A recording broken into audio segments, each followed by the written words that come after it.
today is experiential learning from a partnership perspective.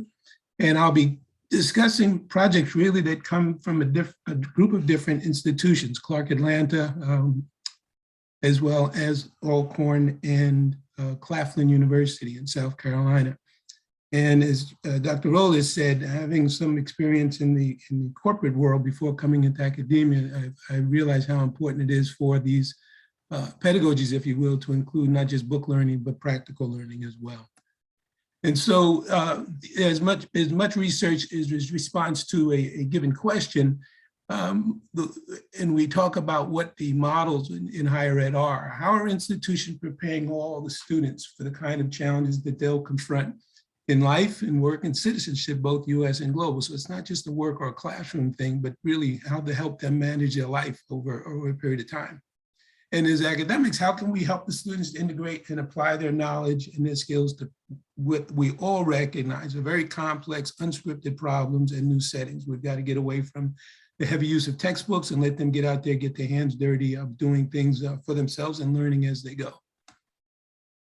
So this data, and you'll see the dates is roughly about 5 years old, but I don't think it's really changed that much. And roughly 60% of the corporate managers say that they have a lot of confidence in the institutions, but at the same time, they don't have a high level of expectation that the students have as graduates, the knowledge that they need to succeed once they get into the workplace. And so less than half think that they have the skills to be promoted. And so there's a learning process that they engage in once they get there. But I think that these types of programs that we've mentioned so far and Dr. Roberson has talked about are going to help them hit the ground running when they get to the workplace. And we'll look at a couple of examples. So these are the, when we look at accreditation and we talk about what's contained in the classrooms, and we're all familiar with developing learning outcomes, and you see that some of this has to do with subject matter knowledge, but the majority of it really is not what we think of as traditional college learning. And so the idea is, how do we respond to the needs, which they're very clear in terms of stating for the corporate partners that we have, and what do they need from our graduates? And these are the skills that they generally talk about versus the knowledge of some specific technology or some specific subject matter, which you can always refer to textbooks for, but have a basic knowledge and then know how to apply these things. Lifelong learning may be the one of the key of the 10 or so that are here. And so much of our audience now is not necessarily the traditional students, but people coming back for degrees, certificate, badges, and things of that sort to be current in the workplace in a very fast changing world. Most of us are familiar with Bloom's taxonomy. As we go through what are students learning, the highest part of that pyramid is not just remembering facts and things that you can look up, but knowing how to create and produce new or original work. I won't overload this topic. I'm sure we're all familiar with it. So this is, again, what the employers are looking for, and it's our job to do our best to provide it for them. Carnegie interprets community engagement, or dictates community engagement, as institutions of higher education in their larger communities, not, again, as an isolated entity, but by cooperating with the community and really doing away what used to be the old town and gown mentality of separate entities living in the same space. So the partnerships are there, the corporations are looking for it, and certainly the communities are expecting this type of help from the universities as well.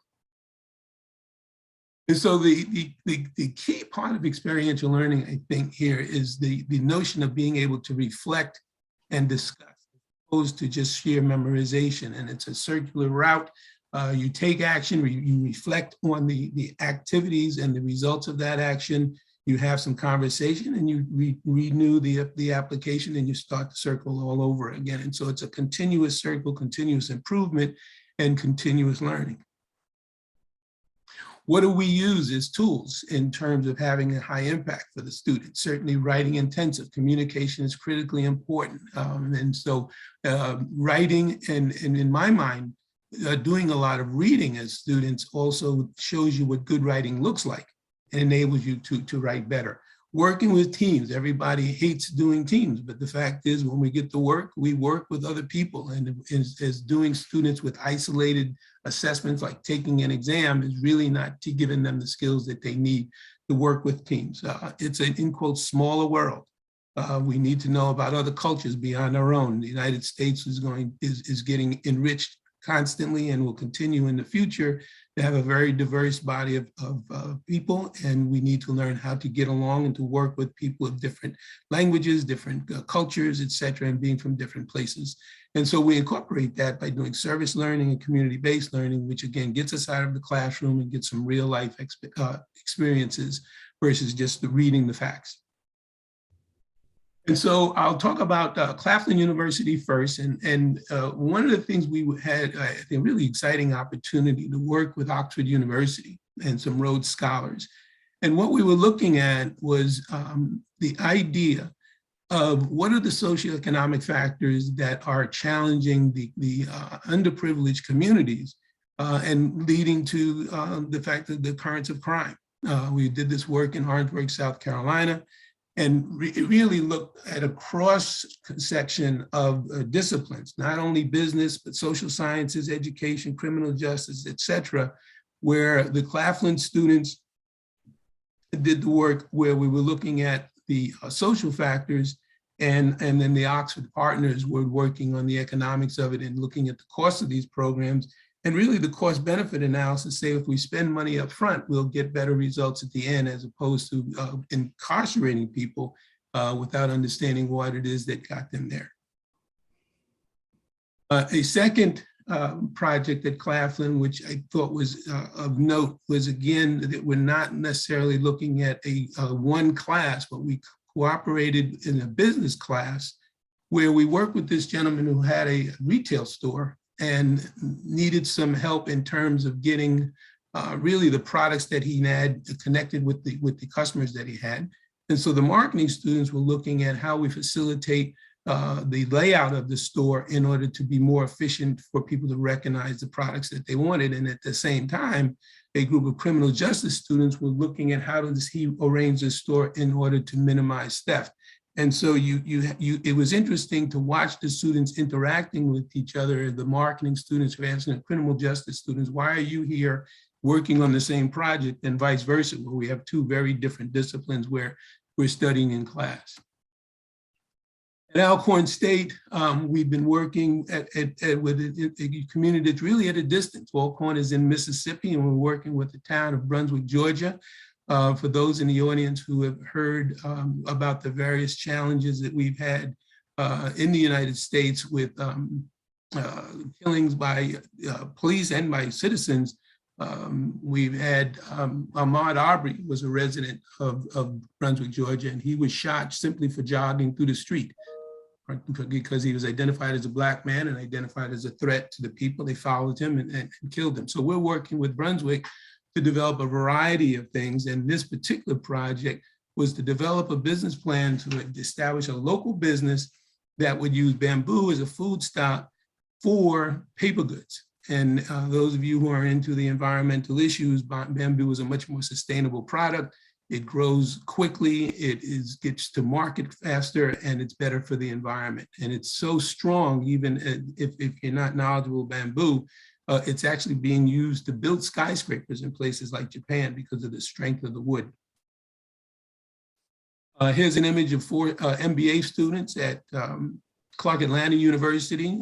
They worked on site over the period of time of a semester. They went to the town of in Georgia and worked with the people there, and got out of the classroom and the somewhat boring lectures that we sometimes give the students. The mayor of Lithonia had the following quote: City of Lithonia is very pleased with the relationship that has been established with Clark Atlanta University through the College Underserved Community Partnership Program.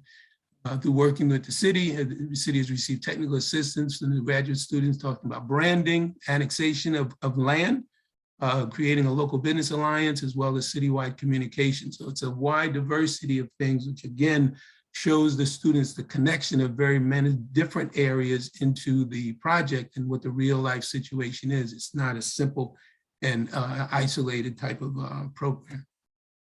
This graduate student from Clark, Atlanta, I've taken 2 MBA marketing courses with Dr. Richardson. In each class, the assessments was a project designed to support the needs of Lithonia. At the end, she quotes, "Without a doubt, the capabilities and skills that I developed through these course-based activities were key to the employment offer that she received and accepted upon graduating from the CAU MBA program." Justice was a student at Claflin, worked in the town of Branwell, and I'd love to quote my favorite classes. The students are looking for these types of activities and are tired of the boring lectures, so to speak, that us faculty have been used to. And in what they did in Branchville, where we have many food deserts scattered across the country, they were able to establish a local business that was able to provide healthy food for the citizenry. And Dr. Crawford, as a faculty member, and myself partnered with them to do that. So you can see clearly the students enjoy this type of work. They recognize the value of it, and it clearly makes them a better candidate for moving on into the corporate sector. And that is it. Well,